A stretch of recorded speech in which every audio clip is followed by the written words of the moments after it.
திரு ஜெகதீஸ்வரன், இதில் ஒட்டுமொத்தமாக தமிழ்நாட்டில் பெண்களுக்கான பாதுகாப்பு இல்லை அப்படிங்கிறதா நீங்கள் வைக்கக்கூடிய குற்றச்சாட்டாக இருக்குது. நாங்கள் நடவடிக்கைகளை தொடர்ச்சியாக எடுக்கிறோன்னு ஆளும் கட்சியிலேருந்து சொல்கிறாங்க.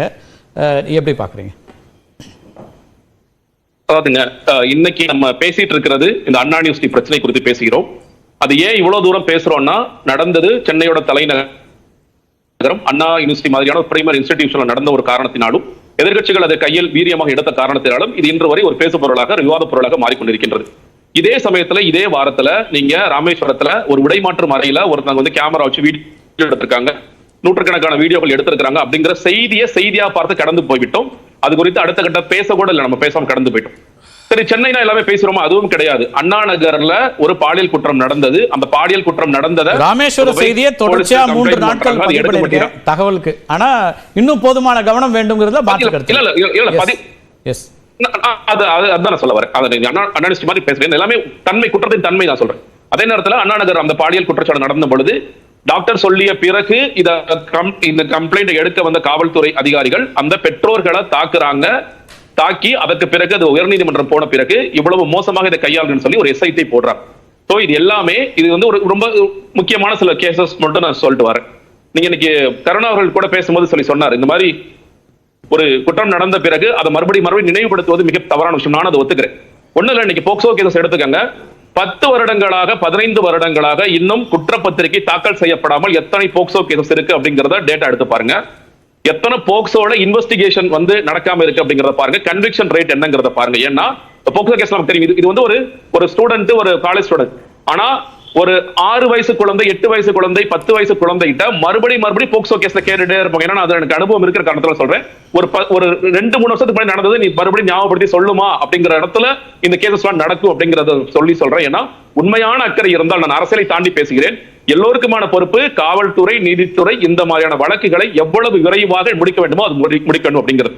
நம்ம வந்து எங்களோட முதல் அறிக்கையை ஒன்று கொடுத்தோம். அதுல வந்து நிர்பயா நிதி குறித்தெல்லாம் நாங்கள் பேசியிருந்தோம். நீங்க வந்து நிர்பயா நிதி குறித்து ஒவ்வொரு ஆண்டும் வருகின்ற சிஏஜி அறிக்கை என்பது எல்லா மாநிலங்களும் இது அண்டர் யூட்டிலைஸ் பண்றாங்க. 30% பணத்தை பயன்படுத்துவதில்லை, 40% பணத்தை பயன்படுத்துவதில்லை. நீங்க திமுக ஆட்சி அமைந்த பிறகு நம்மளோட சென்னை மேயர் பிரியா அவர்களிடம் இந்த கேள்வி எழுப்பப்படுகிறது. அவங்க என்ன கேட்கிறாங்கன்னா, இந்த நிர்வாக நிதியை பயன்படுத்தி இந்த ஸ்மார்ட் கம்பங்கள், நீங்க அந்த அவசர பட்டன்கள், டெலிபோன் சர்வீசஸ், சிசிடிவி கேமராஸ், பேருந்துல பாதுகாப்பு, இதெல்லாம் நீங்க செய்திருக்கீங்கன்னா அதெல்லாம் இன்னும் செய்து முடிக்கல. அதெல்லாம் வந்து ப்ராசஸ்ல தான் இருக்கு. இன்னைக்கு 2024 முடிவுல பேசிட்டு இருக்கோம். இன்னைக்கு வரைக்கும் அந்த நிர்பயா நிதியை கம்ப்ளீட்டா யூட்டிலைஸ் பண்ணி நம்ம பண்ணிருக்கோம்னா பண்ணாம இருக்கோம் அப்படிங்கறது சேர்த்து நான் பதிவு செய்ய விரும்புகிறேன். அப்ப இந்த அளவிற்கு நீங்க பெண்களுக்கு எதிரான குற்றங்கள் நடக்கும் பொழுது அது ஒண்ணு, இது வந்து சொல்லும்போது தனிப்பட்ட குற்றம், இது வந்து இல்ல, இன்னொன்று கமிஷனர்கள் பேசுதலே நிறைய முரண்பாடுகள் இருக்கிறத நம்ம பார்க்க முடியுது. என்னன்னு கேட்டீங்கன்னா, கமிஷனர்கள் நீங்க எல்லாமே கம்ப்ளீட்டா விசாரித்து அதற்கு பிறகு கோர்ட்ல பேச வேண்டியதெல்லாம், ஏன்னா அதனாலதான் கோர்ட் கேட்கறாங்க, நீங்க வந்து தேவைப்பட்ட கமிஷனர் மேலேயே நீங்க இன்வெஸ்டிகேஷன் நடத்துன்னு சொல்றாங்க. அவர் கிட்டத்தட்ட என்ன சொல்றாரு, ஒரு குற்றவாளி என்ன சொன்னாரோ அதை வந்து அப்படியே பதிவு செய்கிறார். அப்ப வந்து ஏர்பிளைன் மோட்ல போட்டிருந்தாரா, அந்த நேரத்தில் அவருக்கு கால் வரலையா, இதை யாருங்க சொல்லலாம்? இது எப்படி ஒரு கமிஷன் சொல்றதுக்கு முன்னாடி ஆச்சரியம் இருக்கு. அப்படி அவர் சொல்லிட்டு போயிட முடியாதுன்னு வன்னியரசு சொல்றாரு. ஒரு கமிஷனர் ஆன் ரெக்கார்ட் சொல்லி மாத்திர முடியாது, நாளைக்கு தப்பா இருந்ததுன்னா அதுக்கு பொறுப்பு அவர் தான் இருக்க வேண்டியிருக்குங்கிறார். இல்லங்க, நம்ம சட்டமன்றத்திலேயே வந்து சில வழக்குகள்ல முதலமைச்சராக இருப்பவர்கள் முதல்ல வந்து ஒருத்தர் நெஞ்சு இறந்து போயிட்டாரு, அதுக்கு பிறகு அடிபட்டு அவங்க போலீஸ் அடிச்சு தாக்கி தான் இறந்து போனாங்க அப்படிங்கிற சட்டமன்றத்திலே இந்த காட்சியெல்லாம் பார்த்திருக்கோம். அவங்க மேல என்ன நடவடிக்கையும் கூட அதுக்கு பிறகு அது எழுதி கொடுத்த காவல்துறை உயரதிகாரிகள் எதுவும் நடவடிக்கை கூட எடுக்கல அப்படிங்கறது நம்ம சேர்த்து பார்க்க வேண்டிய இடத்துல இருக்கின்றோம். அதனால நீங்க வந்து இதுல சொல்லும் பொழுது நான் உண்மையிலே கமிஷனரோட எதிர்பார்த்து என்ன தெரியுமா, இவர் வந்து ஒரு சரித்திர பதிவேடு குற்றவாளி. 2001 கேஸ் இருக்கு, அதுக்கு எதிலுமே நம்ம குற்றப்பத்திரிகை தாக்கல் செய்யாம இருக்கு. கொள்ளை வழக்கு இருக்கு, திருட்டு வழக்கு இருக்கு, வழிப்பறி வழக்கு எல்லாம் இருக்கு, இதெல்லாம் நிறைய இருக்கு. அப்படிப்பட்ட குற்றவாளியை குறித்து நம்ம பேசும் பொழுது நான் எதிர்பார்த்தது, இதே போன்று வேறு ஏதேனும் மாணவிகள் நீங்கள் ஒருவேளை பாதிக்கப்பட்டிருந்தால் நீங்கள் துணிந்து எங்களிடம் புகார் சொல்லுங்கள், உங்களுக்கு ரகசியமாக அதை காக்க நாங்க வச்சிருக்கோம், ஒரு ஹெல்ப்லைன் நம்பர் கொடுக்கிறோம், இல்ல இதுக்காக ஒரு டிசி ஒருத்தர் நாங்க அப்பாயிண்ட் பண்றோம், ஏசி ஒருத்தர் அப்பாயிண்ட் பண்றோம், பெண் அதிகாரி ஒருத்தர் இருக்காரு, அவர்கிட்ட நீங்க பேசுங்க அப்படின்னு சொல்லி அவங்களுக்கு கான்பிடன்ஸ் கொடுத்திருக்கணும் நான் எதிர்பார்த்தேன். ஆனா அவர் என்ன பண்றாரு, இல்ல நாங்க எஃப்ஐஆர் வந்து வந்தது ஒரு கிளிச் அப்படின்னு சொல்லி அந்த process போயிட்டு இருக்கு. நான் அது இந்த மாதிரி கேஸ் சொல்றேன். ஆமா, ஓகே, ரைட். சோ இதெல்லாம் செஞ்சிருக்கணும்னு எதிர்பார்க்கிறீங்க. இன்னைக்கு எதிர்பார்க்கின்றோம். இன்னொன்னு, இன்னைக்கு ஆளுநர் அவர்களை சந்தித்ததற்கான மிக முக்கியமான காரணம் என்பது இதை வந்து நாம முறையிடு நம்ம எல்லாருமே வந்து ஒரு அறிக்கை கொடுத்தோம். அதுக்கு பிறகு களத்தில் வந்து ஒவ்வொருத்தருக்கும் ஒரு போராட்ட வடிவம், அதிமுக ஒரு போராட்ட வடிவம் எடுக்கிறாங்க, நம்ம ஒரு போராட்ட வடிவம் எடுக்கின்றோம். அதுல இன்னைக்கு தலைவர் அவர்கள் காலையில் ஒரு கடிதம் எழுதுகிறார், அரசியலை தாண்டி ஒரு அண்ணனாக ஒரு கடிதம் எழுதுகிறார். அந்த கடிதத்தை எடுத்து போய் இன்னைக்கு எல்லா மாவட்டத்தில் இருக்கிற மகளிரை பார்த்து உண்மையிலே எங்களுடைய நோக்கம் என்பது கல்லூரிகள், பெண்கள் படிக்கிற கல்லூரிகளுக்கு போய் எங்களுடைய மகளிர் நிர்வாகிகள் மூலம் கொடுக்கலாம்னு பார்த்தோம். இன்னைக்கு விடுமுறை என்ற காரணத்தினால் பஸ் ஸ்டாண்ட்ல இருக்கிற பெண்கள், அதே மாதிரி பார்க்ல இந்த மாதிரி பப்ளிக் பிளேஸ்ல இருக்கிற பெண்களை கொடுக்கிறோம். இதை உடனடியாக காவல் கைது செய்யறாங்க, வெள்ளிவாக்கத்தில் கைது செய்யறாங்க, தூத்துக்குடியில் கைது செய்யறாங்க, கைது செய்த டீனர்ல அடைச்சு வைக்கிறாங்க. பார்க்க போன இங்க பொதுச் செயலரையும் தடுத்து வச்சு அவங்களை காவல்ல வைக்கிறாங்க.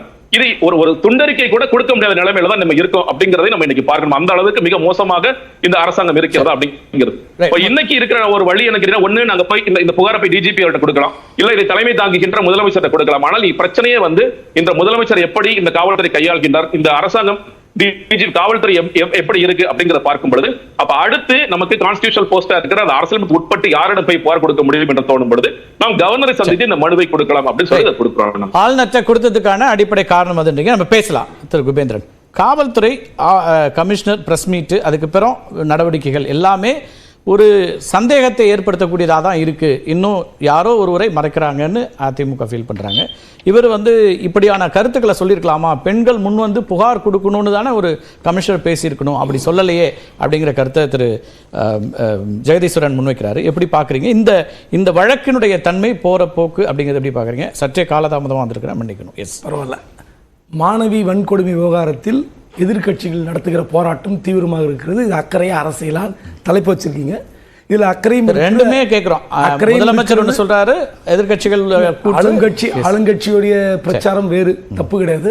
ஆனால் ஒரு முக்கியமான ஒரு சம்பவம், தமிழ்நாட்டை அதிர வைத்திருக்கிற சம்பவத்தில் எதிர்கட்சிகள் வந்து எப்படி போராட்டத்தை கையில் எடுக்கின்றன, இதெல்லாம் பார்க்கும்போது திமுக வந்து எப்பவுமே சில விஷயங்களில் ஏறி அடிக்கும்.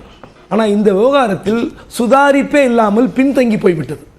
இப்போ பார்த்தீங்கன்னா கலைஞரும் ஜெயலலிதா இருக்கும்போது, கலைஞர் ஆட்சியில் இருந்தால் ஜெயலலிதாவுடைய ஸ்டேட்மெண்ட் தான் பிரதானமாக இருக்கும், ஜெயலலிதா அவர்கள் ஆட்சியில் இருக்கும்போது கலைஞருடைய ஸ்டேட்மெண்ட் பிரதானமாக இருக்கும். ஆனால் இன்று 4 கட்சிகள் வந்து பிரதானமாக போராடுகின்றன. அதிமுக, பாஜக, நாம் தமிழர், தவேக. 10வதுக்கு நீதிமன்றம் இன்னொரு கட்சி போல வந்து இறங்கி அடிக்குது, மீடியாக்கள் ஒரு பக்கம் அடிக்குது. அதே ஒரு கட்சின்னு சொல்லலாம். அவங்க ஒரு கன்சர்ன் இருக்கு, அவங்க பேசுறாங்க. அதாவது அந்த அளவுக்கான ஒரு தாக்கம் இருக்கும்போது திமுக இந்த விவகாரத்தில் ஏன் சுதாரிப்பாக இல்லை? இதான் என்னுடைய கேள்வி. ஏன்னா எதிர்கட்சிகள் வைக்கிற குற்றச்சாட்டு, மெயின் குற்றச்சாட்டு என்ன? அவர் திமுக பிரமுகரா இல்லையா? அடுத்து வந்து யார் அந்த சார்? சோ இந்த டெக்னிக்கல் லீக் ஆனது எப்படி லீக் ஆனது? அதுக்கு ஒரு நோக்கம் இருக்கு அப்படிமா. இப்போ நான் ஒவ்வொன்றா சொல்றேன். இப்போ வந்து பார்த்தீங்கன்னா அந்த ஞானசேகரை பற்றி தொடர்ந்து அதிமுகவுடைய ஐடி விங் அடுத்தடுத்து புகைப்படங்களை வெளியிடுகிறது. கலைஞருடைய பவள விழா கூட்டத்தில் அவர் கலந்து கொள்வதாக வெளியிட்டுக் கொண்டிருக்கிறது. ஆனால் அவர் திமுக உறுப்பினரே இல்லை என்று அமைச்சர் சொல்லிவிட்டார். சரி, நம்புகிறோம். ஆனால் என்னை பொறுத்தவரை இந்த ஞானசேகர் உறுப்பினரே இல்லாமல் தொடர்ச்சியாக அமைச்சருடன் இருக்கிறார். அப்புறம் பார்த்தீங்கன்னா பவள விழா கூட்டத்தில் கலந்து கொள்கிறார். அப்புறம் ஞானசேகரின் வீட்டில் அமைச்சர் மா சுப்பிரமணியன் உணவு அருந்துகிற போட்டோ வெளியே வருகிறது. அப்போ கோட்டுப்புறம் வட்ட செயலாளருடன் தொடர்ச்சியாக பயணிக்கிறார். உறுப்பினரே இல்லாமல் கூட ஒருத்தர் இருக்கலாம், நான் இல்லைன்னு சொல்ல. ஆனால் இந்த ஞானசேகர் 10 ஆண்டு கால குற்றப்பின்னணி உடையவர். இப்போ 2018 மதுராந்தகத்தில் டைல்ஸ் ஓனரை மிரட்டி கடத்தி கொண்டு போய் பணம் பணம் பறித்த வழக்கில் அவர் மேல் எஃப்ஐஆர் இருக்கு, கேஸ் நடந்துட்டு இருக்கு. அப்போ ஒரு குற்றப்பிணை குண்டாஸ்ல போயிருக்காரு. ஒரு குண்டர் வழக்கு சட்டத்தில் உள்ள போயிருக்கிற நபரை அந்த வட்ட செயலாளர் தொடர்ச்சியாக ஏன் அரசியலுக்கு பயன்படுத்தணும்? குறைந்தபட்சம் திமுக இதை பார்த்து வட்ட செயலாளர் மீது நடவடிக்கை எடுத்துக்கணும். அவர் கட்சி உறுப்பினர்களை ஏன் அவருடன் தொடர்பில் இருக்கிறீர்கள்? சோ இந்த இடத்துல திமுக ஒரு முன்னெச்சரிக்கையாக இந்த விவகாரத்தை யாரும் வந்து போராட்டம் நடத்தக்கூடாது, யாரும் பேசக்கூடாது, துண்டறிக்கை விட்டதுக்கெல்லாம் கைது பண்ணுவாங்களா? அப்போ திமுகக்கு இப்ப நான் கேட்கிறேன், நீங்க ஒரே ஒரு அக்யூஸ்ட் கைது பண்ணிட்டு ஏன் இவ்வளவு அவமானம் பண்ணணும்? எதுக்கு நீங்க கவலை பண்ணணும்? திமுக இவனை கைது பண்ணிட்டீங்க. அப்போ நீ இவ்வளோ பிரச்சனைக்கும் என்ன காரணம்? எஃப்ஐஆர் லீக் ஆனது நீ என்ஐசி சொல்லிருச்சு, டெக்னிக்கல் எரர். அது ஏத்துக்கோங்க போட்டா உண்மை வெளியே வரப்போகுது. ரெண்டாவது, அதுல உங்க பார்வை ஒன்றும் இருக்கு. என்னோட பார்வை நான் முதல்ல சொல்லிட்டேன். சிசிடிவி இப்போ கோட்ரூபுரத்தில் அப்லோட் பண்ணும்போது இங்க பிளாக்னு காட்டுது. நான் வந்து 2 தரப்பு போலீஸ் ஆஃபீஸரும் பார்த்து கேட்டுட்டேன். என்னன்னா இங்க பிளாக்னு காட்டுது, அங்க ஓப்பன் இருக்கு.